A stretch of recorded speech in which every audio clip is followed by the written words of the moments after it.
할렐루야. 지난 주일 우리는 요한계시록 6장 3절에서 4절의 말씀을 통해서 둘째 인과 붉은 말의 징조에 대해서 말씀을 들었습니다.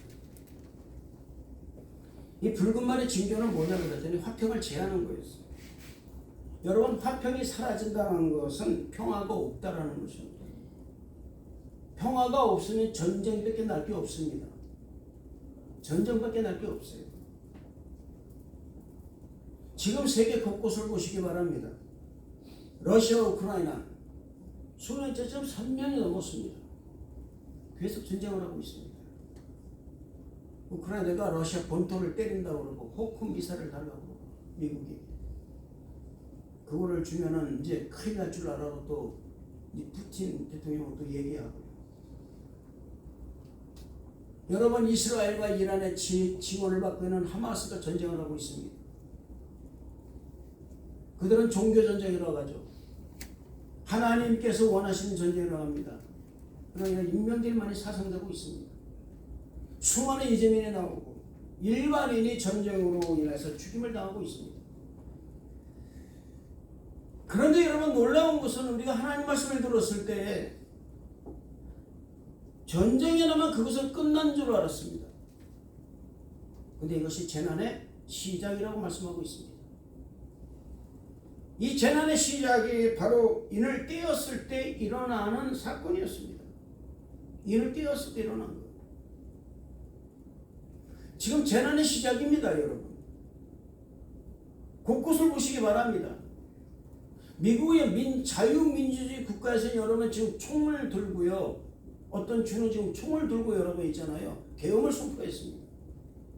예배를 드리는 도중에 총격이 가해지고 결국은 사람이 죽어버리고 말았습니다. 5명이나 죽었다고 그러더라고요. 예배 도중에 그들은 무슨 죄가 있습니까, 여러분?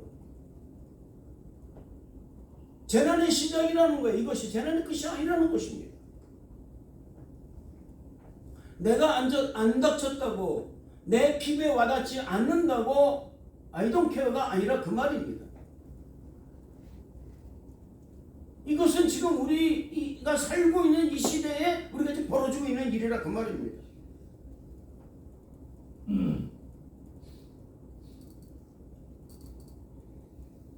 지금 우리가 살고 있는 이 시대가 바로 이런 징조가 일어나고 있다는 것을 지금 보여주고 알려주고 있는 거예요. 지금 우리는 마지막 때를 살고 있습니다. 언제 어떻게 세계 정세는 변할지 모릅니다. 우리가 깨어 있어야 할 이유가 여기 있는 거예요. 이제 교회는요, 정치도 물론이지만 교회는 교파 싸움을 벗어버려야 됩니다. 아멘? 아멘. 벗어버려야 됩니다. 같은 교파 내에서도 서로 중보해주고 교회가 교회적 사명을 감당해 내면서 나가야 된다는 것, 이거 잊지 말아야 됩니다. 교회의 이익을 위해서 싸우는 게 아니라 하나님의 영광을 위해서 싸울 줄 알아야 돼요. 할렐루야. 자신의 이익이 아니라, 교회를 다니는 것이 자신의 이익이 아니라 하나님께 어떻게 하면 내가 영광을 돌릴 수 있을까라는 데 우리가 중점을 맞춰야 된다 그 말입니다. 초점이, 포커스가 거기가 있어야 된다 그 말이에요. 오늘 말씀은 여러분, 어린 양이 셋째 인을 떼는 것으로 시작됩니다. 셋째 인. 셋째 인을 떼었을 때 검은 말이 나왔습니다. 그리고 그 말을 탄 자가 손에 저울을 가졌다고 그랬어요. 5절을 한번 읽겠습니다. 5절 말씀. 5절 말씀. 5절 말씀.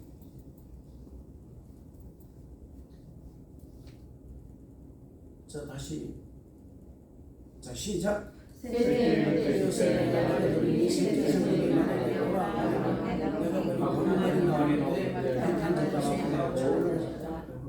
저울은 여러분 뭡니까? 식량이 부족해서 곡식을 달아서 팔게 되는 상황을 의미하는 것입니다. 법원에 가면은 그 조각상을 보면은 눈을 가리고 왼손에 법전을 들고 오른손에는 저울을 두른 그 조각이 있습니다. 여기서 저울을 들고 있는 이유는 한쪽으로 치우치지 않도록 공명정대하게 재판을 해야 한다는 뜻입니다. 그런데 요한계시록에 기록할 당시의 이 저울은 이런 재판의 상징이 아니었습니다. 이것은 무엇을 얘기하느냐? 경제활동의 상징을 얘기한다고 말입니다. 이 저울이 하는 것이 뭔지 6절 한번 보시기 바랍니다. 6절 말씀.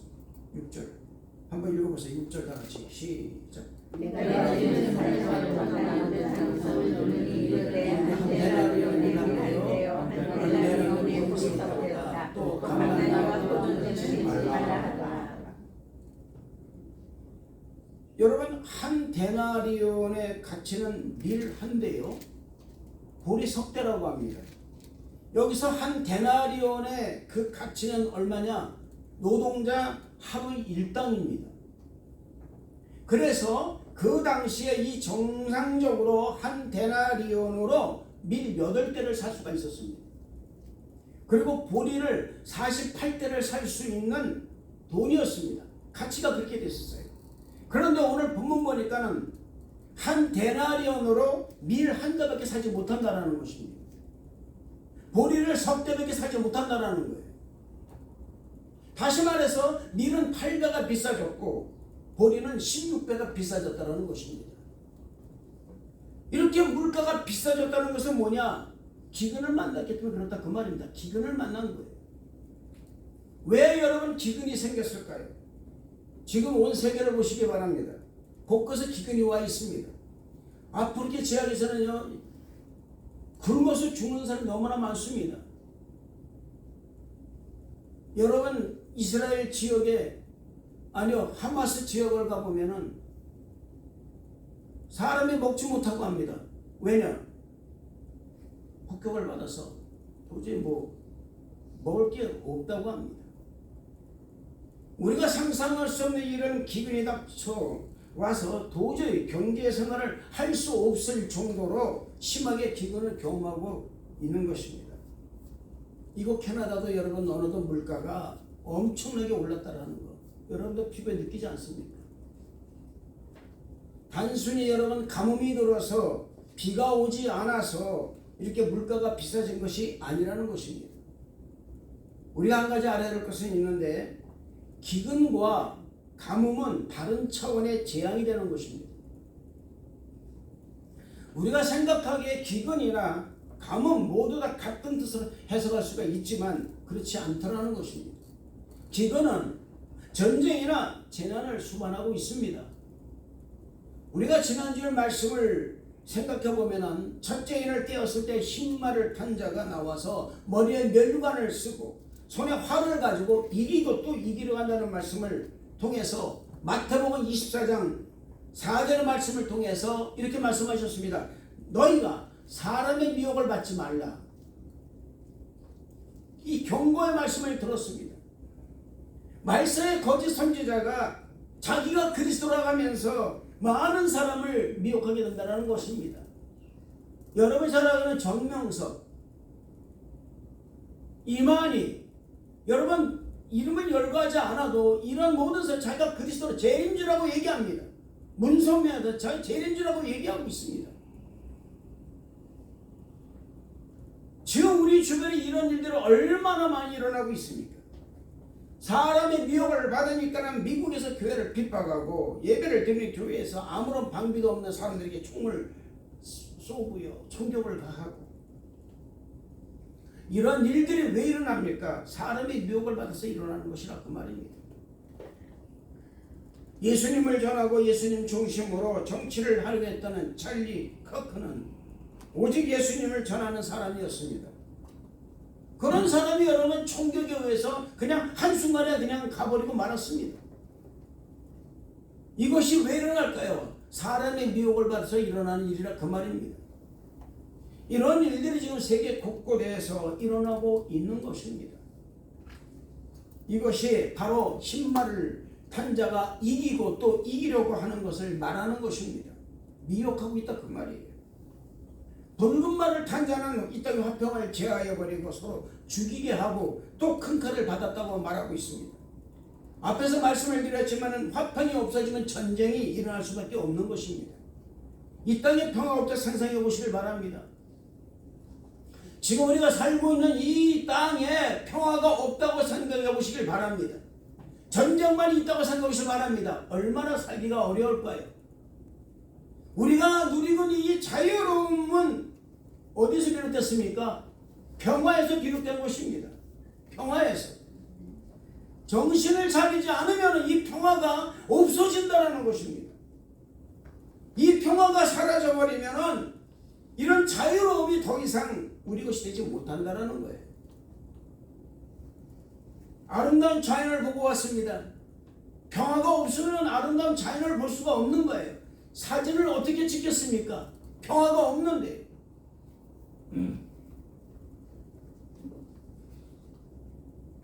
그런데 이런 평화가 사라지는 이유가 뭐냐? 인간의 욕심 때문에 그렇다 그 말입니다. 많은 국가들이, 많은 사람들이 평화를 구실로 각종 무기를 만들어내고 있습니다. 그 누구도 다른 나라를 침범하기 위해서 무기를 만들어낸다고 말하지는 않아요. 않습니다, 여러분. 다 자국을 보호하기 위해서 무기를 만들어낸다고 얘기하고 있습니다. 단 한 사람들은 내가 다른 나라를 침범하기 위해서 무기를 만들어낸 이런 말 안 합니다. 무기를 사는 것도 마찬가지라 그 말입니다.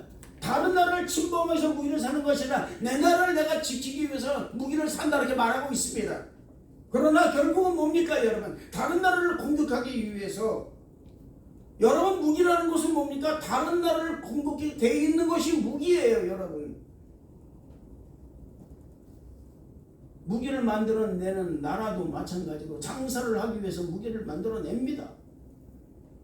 우리는 너무나도 잘 알고 있어요. 이런 사실들을. 큰 칼, 이게 뭡니까? 강력한 무기를 말하는 것입니다. 앞으로 요한계시록 보면요 여러분 더 무시무시한 무기가 여기 이 요한계시록 안에 써 있다라는 것. 우리가 여러분 이걸 간과해서는 안 된다라는 거예요. 기근은 바로 이런 전쟁이 끝난 다음에 찾아오는 것이 기근입니다. 가뭄이 아니에요. 여러분. 기근이 전쟁이 일어나면 모두 다 황폐해져 버립니다. 전쟁이 나면 가장 먼저 타격이 있는 것이 무엇입니까? 경제예요. 경제가 가장 먼저 타격을 입습니다. 먹고 살 수 없을 정도로 물자가 적어지는 거예요. 그 옛날 근대 전쟁의 대표적 사례가 프랑스와 독일의 전쟁이었습니다. 이 전쟁 이름이 무슨 전쟁이냐? 보글 전쟁이라고 합니다. 그 당시 프랑스가 국력이 굉장히 강했습니다. 그래서 저까지 그 독일쯤 이길 수 있을까요? 그러나 독일이 그 당시에 새로운 무기를 가지고 프랑스를 상대하는 바람에 결국은 이 프로이센 이후에 결국은 프랑스가 멸망하고 항복을 받고 나서 그 프랑스 바로 그 국가 안에서 독일이라는 제국을 그때 선포를 하게 됩니다. 이 프로이센이. 이때 파리가 끝까지 저항을 합니다. 끝까지 저항을 하고 어디까지 저항하느냐? 동물원에 있는 먹이를, 동물원에 있는 코끼리까지 먹을 정도로 그렇게 끝까지 포기 안 하고 합니다. 기근이 들어버린 거예요. 비가 와서 여러분, 비가 안 와서 가뭄이 든 게 아니라 기근이 들면은 여러분, 비가 오면은 더 심해집니다. 전염병이 돌아요.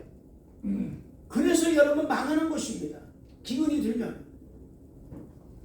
결국 이 기근으로 인해서 파리를 뺑 둘러싸고 있는 이 독일에게 결국은 항복을 해버리고 마는 것이에요. 이것이 여러분 전쟁의 대표적 기근의 대표적 사례라는 것입니다. 이때 파리 시내에는 식품값이 말할 수 없을 정도로 비쌌습니다. 그래서 전쟁이 나고 기근을 만나면 식재료 값이 비싸질 수밖에 없는 거예요. 오늘 말합니다 여러분. 돌이 한 데나리온에 밀이 한 대요. 한 데나리온에 보리 석 대라. 8배, 16배 많은 엄청난 여러분 그런 경제로 인해서 결국은 사람이 무너질 수밖에 없다 그 말입니다. 전쟁이 일어나지 않으면 기근은 오지 않습니다. 경제가 아무리 무너진다 하더라도 기근은 안 옵니다. 그러나 전쟁이 오게 되면 기근이 따라올 수밖에 없는 거예요. 우리의 마음의 전쟁도 마찬가지라 그 말입니다. 마음의 기근도 어느 때 오느냐? 전쟁이 있을 때 마음의 기근이 오는 거예요. 이것이 마지막 때 일어나는 징조인 것입니다. 제가 말씀드렸죠. 한 가지 중요한 것은 우리가 가장 경계하는 것이 하나가 있습니다. 그게 뭐냐? 육적인 기근도 좋아요. 그러나 영적인 기근을 맞게 되면 이거야말로 큰일 중에 큰일이라는 것입니다. 영적 기근은 영적 전투 후에 나타나게 되어 있어요. 영적 전투에서 승리한다면 반드시 우리 내면의 세계에 성령으로 가득 채워야 됩니다. 할렐루야. 비워두면 악한 원수 마귀가 물밀듯 밀고 들어와서 결국 나를 황폐시키고 기근을 들게 만들어 버리는 거예요. 기근은 뭡니까? 흉년을 말하는 것입니다. 가뭄이 들어서 흉년 오는 것이 아니라 기근이 들어서 흉년 오면 더 무시무시합니다. 흉한 일들이 내 삶 주변에서 막 나타나고 있는 거예요. 아모스 8장 11절의 말씀 보면은요 이런 말이 있습니다. 혹시 그 말씀에 써 있을까요? 아모스 8장 11절 말씀 있나요? 없으면은 그냥 다 읽어보겠습니다. 다 같이 시작. 주 여호와의 말씀이니라. 보라 나를 이를지라. 내가 기근을 땅에 보내리니 양식이 없어 주님이 아니며 물이 없어 가람이 아니며 여호와의 말씀을 듣지 못한 기갈이라. 사랑하는 성도 여러분, 이 말씀을 보면요 이런 기근은 언제든지 존재해 있다는 것을 우리가 알 수가 있다 그 말입니다. 이 기갈은요 기근입니다. 이 기근은 하나님을 모르는 사람이 나타낸 기갈이 아닙니다. 아이러니하게도 하나님을 아는 사람에게 나타나는 기갈이라는 것입니다. 처음에는 느끼지 못할지라도 점점 시간이 가면서 느끼는 것이 뭐냐 바로 기갈이에요. 여러분. 지금은 모릅니다. 여러분. 그러나 어느 순간에 가면은 이 기갈이라는 것이 내게 피부로 와 닿는 거예요. 지금은 무슨 말씀인가 그럴지도 모르겠지만 사랑하는 성도 여러분, 우리 내면의 세계에 하나님 말씀이 없으면 그때부터 영적 기갈이 드는 거예요. 그래서 세상 문화가 더 가깝게 되고 하나님 문화가 불편해진다 그 말입니다. 사실 우리는 세상 문화가 불편해야 되고 하나님 문화가 우리에게는 편해야 되는데 그러지 못하고 세상 문화가 아주 편해지는 거예요. 이것이 기갈입니다. 여러분. 예수 믿는 사람은 여러분 하나님 말씀이 편해야 돼요. 아멘. 하나님 말씀이 편해야 되는데 그러지 못하고 세상 말이 편하다는 것입니다. 사람이 말하는 것이 편하다 그 말입니다. 하나님 말씀하십니다. 사랑하다. 내가 먼저 죽어라 그러는데 그게 너무 싫은 거예요. 그러니까 안 하는 것이라 그 말입니다. 세상 사람 말합니다. 그래 내가 네 마음 알아. 네가 얼렁죽하면 그렇겠어. 우리는 이런 말에 귀를 더 기울이는 거예요. 사랑하는 성도 여러분, 예수님께서 십자가 달려 죽으실 때 마귀가 말합니다. 꼭 그렇게까지 해야 되느냐 말합니다. 그것이 얼마나 개선된 동산의 기도예요. 아버지 하나님 내가 이제 이 고난에서 내게서 지나게 하옵소서. 얼마나 여러분 그 고난 싫었으면은 잠시 잠가두고 배매하는 말을 들었을까요? 나 고난 받기 싫다 그 말입니다. 잠시 잠깐 동안에 예수님께서는 영적 기근이 오갔던 거예요. 근데 그것을 이기셨습니다. 할렐루야. 어떻게 이겼습니까 여러분? 하나님을 믿음으로 이겼다 그 말입니다.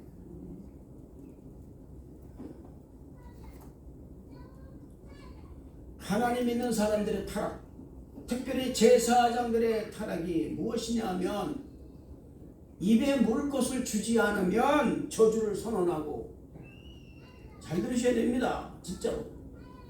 입에 물 것을 주면 축복을 전하는 일들이 막 있는 거예요. 그 사람 무서워가지고 말 제대로 못해요. 죄종이 돼가지고. 나에게 무슨 잘해주면 말이죠. 그냥 거기서 홀라당 넘어가 버린다. 그 말입니다. 아니에요, 여러분. 안 됩니다. 하나님의 말씀은 그런 말씀이 아니에요. 아멘. 이스라엘에서도 기간은 뭡니까? 여러분, 그들에게 하나님 말씀이 떠나게 되어서 나라가 멸망하게 됐습니다. 바벨론으로 끌려가서 그곳에서 하나님 말씀이 없이 제사도 드리지 못하고 안식을 지키지 못하는 영적 기근을 맞게 된 거예요. 아주 비참한 사례다 그 말입니다. 사랑하는 성도 여러분, 우리 믿는 성도에게 있어서 가장 심한 기근은 물이 없는 기근이 아닙니다. 생명의 말씀, 즉 하나님의 말씀이 없는 것이 진짜 기근이에요. 아멘. 그렇기 때문에 전 여러분이 말씀드린 성령 충만하시길 바랍니다. 하나님의 양식인 말씀으로 충만하시길 축복합니다. 진짜 영적 기근을 해소하는 길은 하나님 말씀을 하나님 말씀으로 듣고 우리 영을 채우는 일이라는 것을 믿으시기를 주님 이름으로 축원을 드리겠습니다. 할렐루야. 오늘 본문 6절 말씀 다시 한번 보시겠습니다. 본문 6절 말씀. 본문 6절 말씀 다시 보세요. 시작.